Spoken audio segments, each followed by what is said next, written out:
Assalamualaikum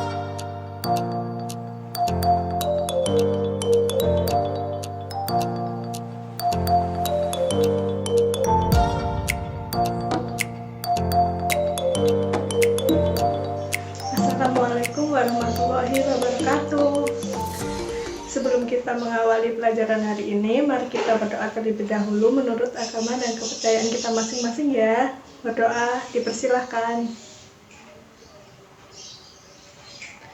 Berdoa selesai. Selamat pagi anak-anak. Apa kabar hari ini? Sehat? Kok pada lesu sekali? Udah sarapan apa belum ini?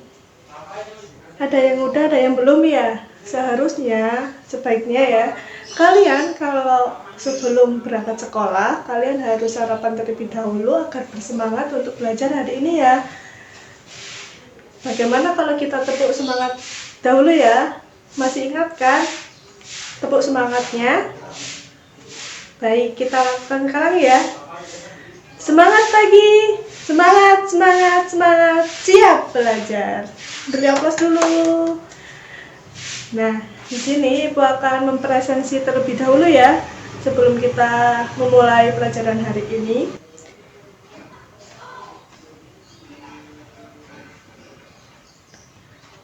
Sudah hadir semua ya? Ada yang belum dipanggil? Oh, sudah semua.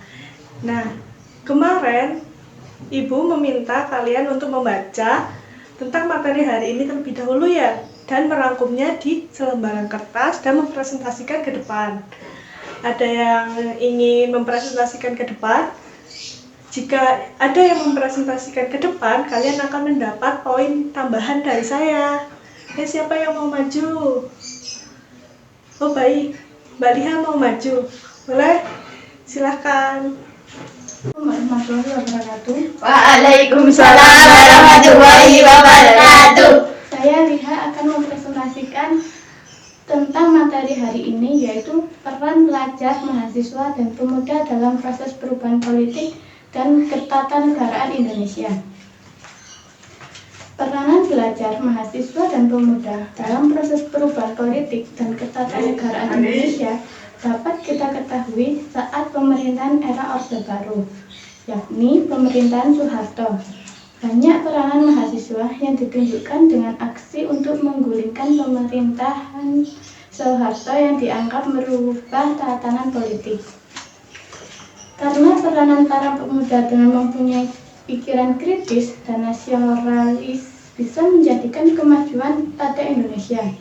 Peran pemuda ada bukan hanya pada saat Orde Baru, tetapi saat sebelum kemerdekaan pun peran pemuda sangat penting. Untuk mendapatkan kemerdekaan dengan usaha dan perjuangan yang tidak pernah menyerah sebelum tujuannya tercapai, ada juga beberapa organisasi saat itu yang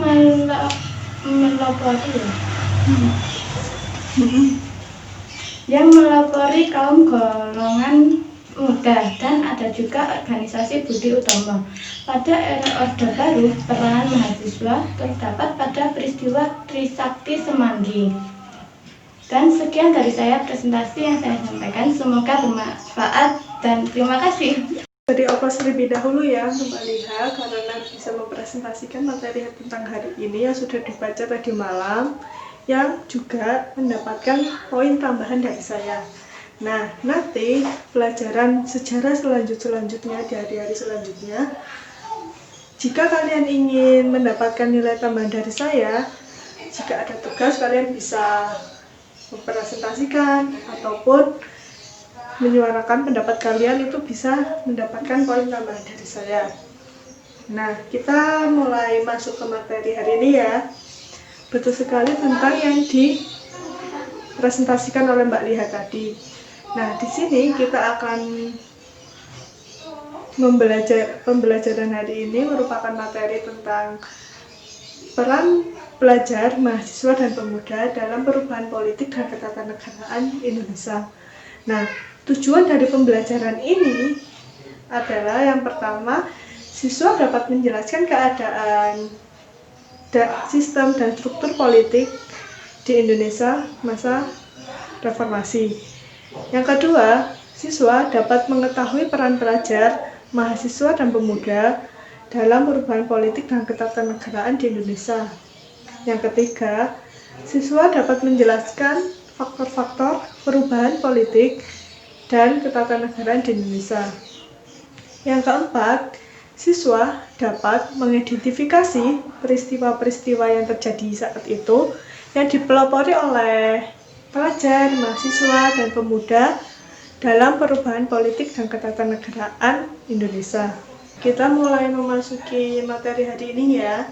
Yang pertama yang kita bahas adalah siapa sih pemuda itu? Siapa yang tahu pemuda itu siapa sih? Baik, betul sekali. Mendapat poin tambahan dari saya ya. Nah, pemuda merupakan kumpulan orang-orang yang masih muda yang memiliki jiwa, ide-ide, dan pemikiran yang kritis dan nasionalis yang bisa memajukan bangsa.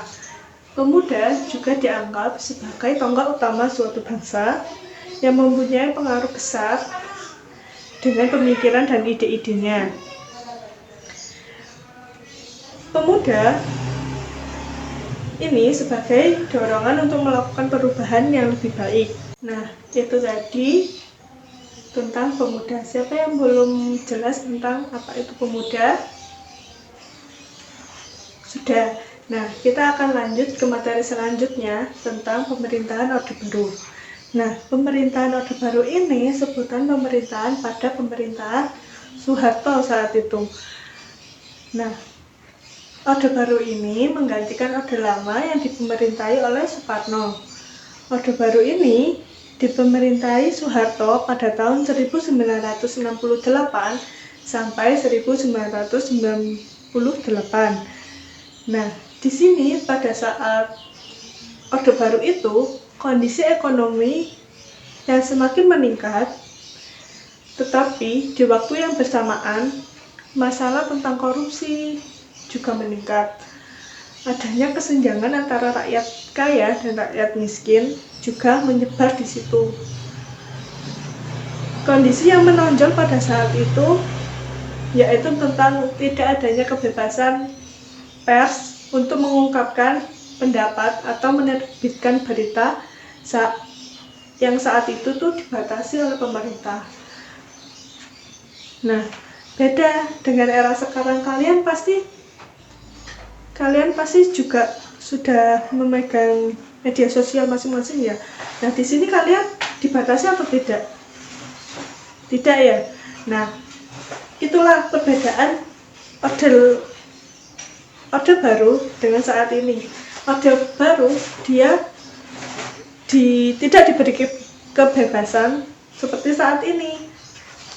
Nah, kalian bisa mengkritisi pemerintahan lewat media sosial Instagram atau yang lain sebagainya. Tidak harus mengirim surat kepada pemerintah. Kalian bisa langsung komen atau langsung biasanya lewat DM atau apa gitu ya. Nah, itulah perbedaan Orde Baru dengan era sekarang. Padahal kebebasan pada saat itu sudah terkemukakan dalam Undang-Undang 1945 pasal 28 yang menyatakan bahwa kemerdekaan berserikat, berkumpul, mengeluarkan pendapat dengan lisan maupun tulisan sudah ditetapkan di dalam undang-undang. Nah, di situasi saat itu, bangsa Indonesia mempunyai kendala tentang kebebasan. Kebebasan yang bisa merubah tatanan pemerintahan yang saat itu dirasakan semua masyarakat yang ada di Indonesia. Dengan saat itu banyaknya gejala-gejala yang bisa menyebabkan perubahan tatanan politik dan ketatanegaraan Indonesia, maka Orde Baru itu diruntuhkan atau digulingkan ya. Nah, faktor yang menyebabkan runtuhnya Orde Baru ini yang pertama, demokrasi yang pada saat itu dirasa tidak mencapai tujuan. karena dianggap tidak adil atau tidak fair ya, dengan masalah yang menimbulkan aksi-aksi dengan protes terbuka pada 1997 di depan gedung MPR dan DPR. Nah, aksi yang dilakukan oleh pemuda ini mewakili keresahan masyarakat karena banyak perubahan yang mempunyai politik yang hegemonik dalam pengolahannya. Pada ekonomi, pada saat itu banyaknya penyelewengan terhadap pemerintahan maupun dewan-dewannya yang melakukan KKN, korupsi, kolusi, dan nepotisme yang menyebabkan adanya krisis seperti itu ya. Nah, dengan adanya beberapa kejadian yang membuat masyarakat ini tidak percaya kepada pemerintahan Soeharto, maka mereka menyuarakan pendapatnya kepada pemuda yang bisa menjadi dorongan untuk perubahan politik dan ketatanegaraan Indonesia. Nah, peran pemuda dalam penurunan rezim Orde Baru ini, peran pemuda yang selalu menjadi bagian terdepan suatu bangsa untuk melakukan perubahan sejarah. Dengan runtuhnya Orde Baru ini, krisis moneter dan ekonomi juga ikut menurun pada tahun 1997 sampai 1998 yang menjadikan perubahan terhadap sistem politiknya. Tadi sudah dijelaskan tentang karena adanya korupsi, kolusi, dan nepotisme tadi, banyaknya penyelewengan yang menjadikan perubahan politik dan ketatanegaraan di Indonesia berubah. Nah, peran pemuda untuk menjadikan bagian terdepan dan mewakili masyarakat yang merasakan dengan adanya perubahan, maka para pemuda ini turun ke jalan melakukan aksi untuk memperjuangkan bangsanya dengan mengeluarkan ide-ide yang kritis yang membuat pembaharuan untuk negara ini ya. Nah, peran pelajar, mahasiswa, dan pemuda yang masih dibutuhkan sebagai pengontrol politik di Indonesia, sebagai distributor pemikiran-pemikiran masyarakat. Iya, betul sekali, karena pemuda bisa menyalurkan aspirasinya atau pendapat dari masyarakat kepada pemerintah. Nah, peran pelajar, mahasiswa, dan pemuda ini yang kritis merupakan faktor pemicu yang kuat untuk kepentingan suatu bangsa dalam perubahan politik dan ketatanegaraan Indonesia. Nah, di sini kita flashback terlebih dahulu ya. Nah, dulu juga pelopor dalam kemerdekaan juga dipelopori oleh para pemuda ya. Nah, para pemuda ini berperan sangat penting untuk suatu bangsa. Nah, seperti kalian ini yang kelak akan menjadikan perubahan dalam negara kita.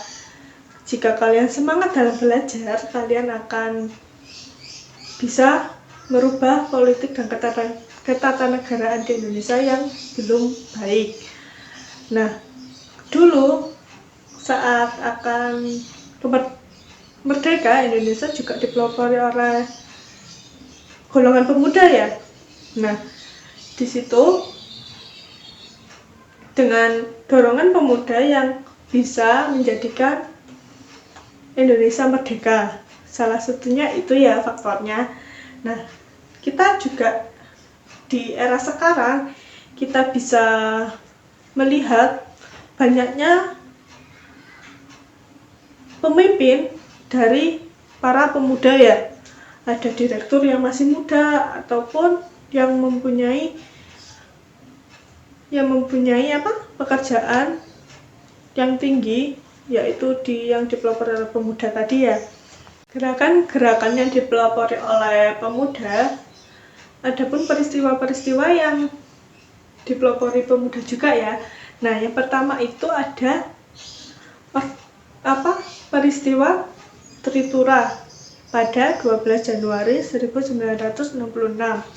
Nah, Tritura ini merupakan artinya 3 ya. Nah, Tritura itu tuntutan rakyat kepada pemerintahan yang diserukan Front Pancasila, yaitu terdiri dari para mahasiswa yang bergabung dalam Kesatuan Aksi Mahasiswa Indonesia yang biasa disebut KAMI, yang diikuti oleh Kesatuan Aksi Pelajar Indonesia atau KAPI dan Kesatuan Aksi Pemuda Pelajar Indonesia yang disebut KAPI ya, didukung oleh Kesatuan Aksi yang lainnya dan Tentara Nasional Indonesia atau TNI yang dipelopori oleh para pemuda ya. Nah, ketika gelombang demokrasi menuntut pembubaran PKI yang semakin keras saat itu, nah, sementara pemerintahan tidak segera mengambil tindakan untuk masalah yang timbul. Keadaan negara Indonesia yang semakin parah saat itu juga tadi karena adanya krisis moneter, malah harga barang naik sangat tinggi, terutama pada bahan bakar minyak atau BBM ya. Nah, selanjutnya adalah Gerakan Reformasi 98.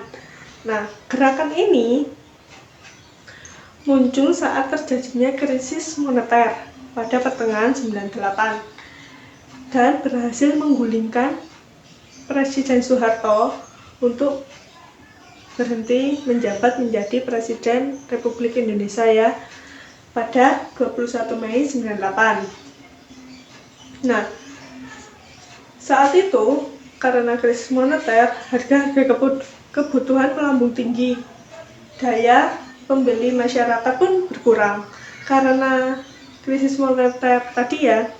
Nah, tuntutan untuk mundurnya Soeharto menjadi agenda nasional gerakan mahasiswa. Gerakan mahasiswa dengan agenda reformasi ini mendapat simpati dan dukungan dari rakyat. Nah, tadi Ibu sudah bilang, pemuda merupakan jalur masyarakat untuk masyarakat yang lain menyalurkan aspirasi melewati para pemuda. Begitu ya anak-anak. Ada yang belum paham? Sudah. Dampak yang terjadi setelah Orde Baru, keadaan pada saat itu semakin membaik. Salah satunya adalah yang dulu tidak ada kebebasan, sekarang adanya kebebasan pers untuk membuat cerita dan tidak lagi memerlukan surat izin. Kan saat pemerintahan Orde Baru sebelum reformasi, Soeharto menetapkan tidak dilarang ataupun tidak diperbolehkan untuk menyuarakan pendapat ataupun menulis berita ya. Nah, di sini setelah reformasi itu tentang kebebasan pers sudah terkuat dengan UU nomor 40 tahun 1999 tentang pers, kebebasan pers ya anak-anak. Ada yang belum paham tentang materi hari ini? Sudah. Nah, materi hari ini sudah selesai ya anak-anak. Nah, sekarang Ibu akan memberikan kalian sebuah hadiah. Siapa sih yang nggak suka dengan diberi hadiah? Pasti kalian suka kan diberi hadiah. Nah, ini hadiahnya. Nah, iya, hadiah kelompok. Nah, hadiah kelompok ini adalah tugas, ya bukan tugas, kalian bisa happy-happy aja mengerjakannya. Tidak harus sepaneng-sepaneng ya. Nah, di sini siswa di kelas dibagi menjadi 3 kelompok besar dengan tema Peristiwa Trisakti 1966, Peristiwa Semanggi, dan Gerakan Reformasi 98. Nah, kalian bisa dibagi menjadi 3 kelompok besar. Ya, dibagi ya. Ini kelompok 1, ini kelompok 2, dan ini kelompok 3 ya. Nah, Di sini identifikasilah bagaimana peristiwa yang terjadi berdasarkan peristiwa-peristiwa peran pemuda dengan bernamakan kelompok yang sudah dibagi barusan ya. Nah, sajikan dalam bentuk artikel dan perwakilan kelompok bisa mempresentasikan ke depan untuk menjelaskan apa yang telah didapatkan dengan belajar kelompok tentang peristiwa-peristiwa itu ya. Nanti akan mendapatkan poin tersendiri ya. Ada yang belum paham tentang tugasnya barusan? Sudah ya. Nah, di sini siapa yang bisa menyimpulkan tentang materi hari ini? Bisa angkat tangan? Ya, silakan. Kita beri aplaus dulu temannya kita yang sudah menyimpulkan tentang materi hari ini. Ya betul.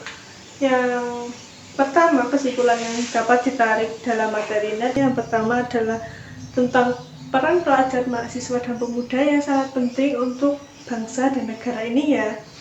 Nah, yang kedua, kita sebagai pemuda harus tetap siaga terhadap ancaman persatuan dan kesatuan bangsa yang akan selalu ada dengan berbagai macam bentuk ya anak-anak.